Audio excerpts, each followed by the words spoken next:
Minister, you're welcome to the House, and congratulations on retaining a ministerial post. At the outset, Minister, let me talk about the occupational health services in this country and particularly in the teaching profession.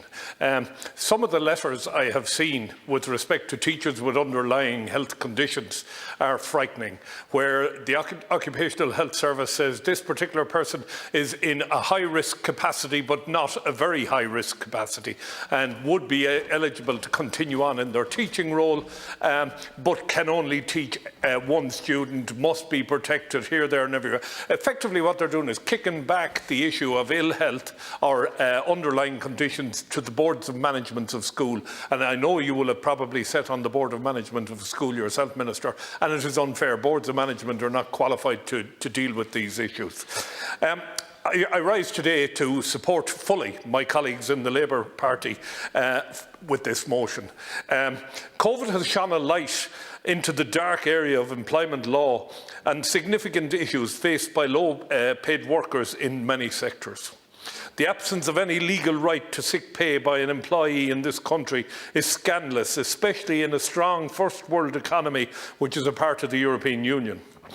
The employees in meat processing factories had recently to make a choice between their income and their health, and that's just unacceptable. That they had to do this in the middle of a highly contagious pandemic is unconscionable.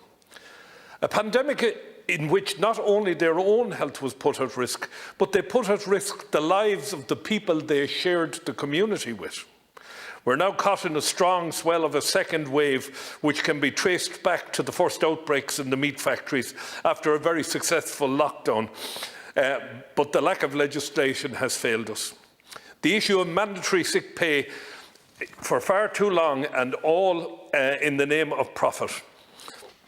The argument is made that the state already provides for sick workers through illness benefits subject to a number of qualifying conditions. And I might just throw out here, Minister, for your information, members of this House and the lower house who lost their seats in the last election will not qualify for sick pay should they be lucky enough to find employment for some period of time to come because of Class K PRSI, which is something that really needs to be looked at.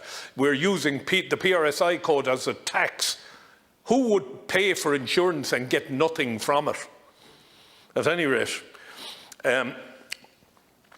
with the increasing numbers of workers in short-term contract, otherwise precarious employment, many find it difficult to accrue the necessary contributions and, when ill, find themselves without any income at all. Many are hired overseas, and even though they work in Ireland, they don't pay PRSI contributions at all. Again, precarious employment situations, particularly in construction, where you found, I had the occasion to report an incident myself, of builders' labourers, men with shovels and wheelbarrows, being declared self-employed on building sites, purely to get around the PRSI and the tax code. We know that companies operate in very tight environments and compete for the lowest cost. We know that every penny counts, but in calculating and deciding what profit level a company needs to survive and thrive, sick pay should be factored in as a given and should be firmly rooted in employment law.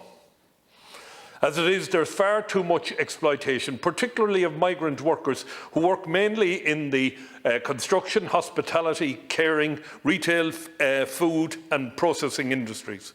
Migrants' Rights Alliance recently said the prevalence of exploitation and routine breaches of basic employment standards in the sector it examined is staggering.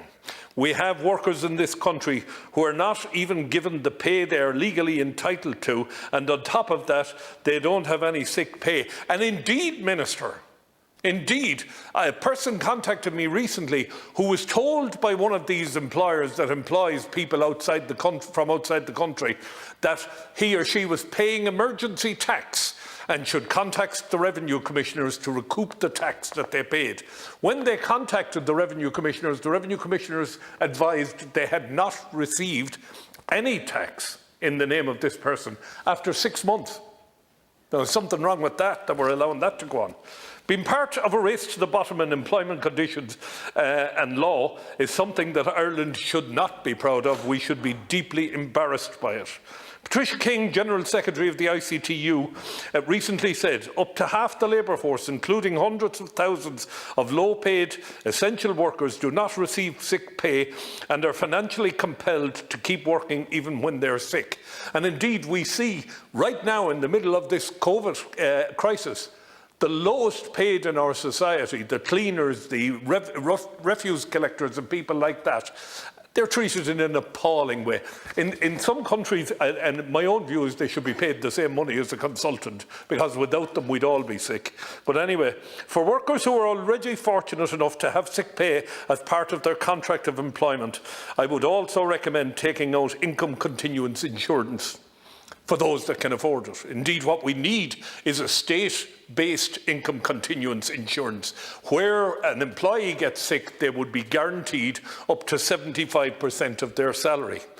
I have to applaud organisations like SIP2, like Forfos, the INMO, the GRA, Teachers Union of Ireland, ASTI, INTO, and I could go on and on and on.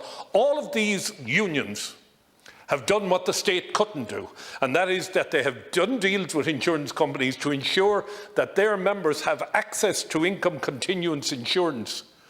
But unfortunately, with the way precarious employment has gone and short-term contracts, an awful lot of these people who once held cherished jobs in this country, to be a nurse, a teacher, any of those things, you had a cherished career.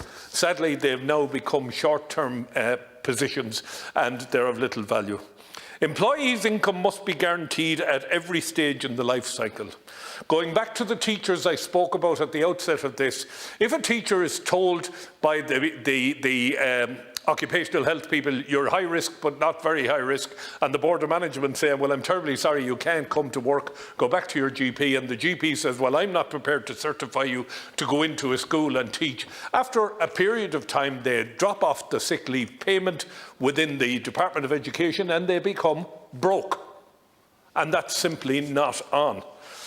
I really do welcome this motion by Labour, and once again I'm delighted to see the Labour Party rowing foursquare behind the trade union movement in this country and the workers of this country, and I congratulate them for bringing the motion forward. I do hope that what we don't have is lip service to this motion. I do hope what we do have, Minister, is you and your government colleagues coming forward with a complete suite of welfare for workers in this country. We have learnt over the last 6 months just how important the lowest paid workers in this country are. The frontline cleaners, the refuse collectors, the receptionists, the office staff. We've learned how important these people are. It's time we started to treat them the way we'd like to be treated ourselves. I leave it at that, Lascar. Thank you very much. Senator Craughwell.